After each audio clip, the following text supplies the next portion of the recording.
এক দেশে ছিল এক বিশালাকৃতির দানব বিড়াল। তার লম্বা লেজ, পাথরের মতো দাঁত আর চোখে আগুনের ঝিলিক। গ্রামের সবাই তাকে ভয় পেত, কিন্তু সে আত্মে খুব বুদ্ধিমান আর সৎ ছিল। একদিন সে গ্রামের পাশের পুকুরে পানি খেতে গেল।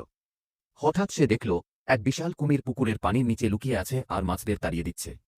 দানব বিড়াল বুঝল কুমিরটার জন্যই পুকুরে মাছ কমে গেছে আর গ্রামের মানুষজন খুব সমস্যায় পড়েছে।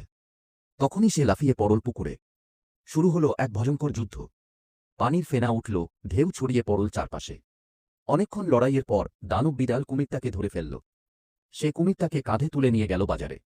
বাজারে সবাই অবাক। এত বড় কুমির! এক ব্যবসায়ী এসে বলল, আমি এই কুমিরটা কিনব, খুব দামি জিনিস। এর চামড়া দিয়ে ব্যাগ, বেল্ট আর জুতা বানানো যাবে। দানব বিড়াল রাজি হল। সে কুমিরটা বিক্রি করে অনেক টাকা পেল। সেই টাকা দিয়ে সে এক সুন্দর ছোট্ট বাড়ি বানাল। তবে শুধু নিজের জন্য নয়, বাড়ির এক পাশে সে একটা ছোট লাইব্রেরি করল, যাতে গ্রামের সব ছেলে মেয়ে এসে বই পড়তে পারে। গ্রামের সবাই এখন দানব বিড়ালকে আর ভয় পায় না, বরং সবাই তাকে ভালোবাসে।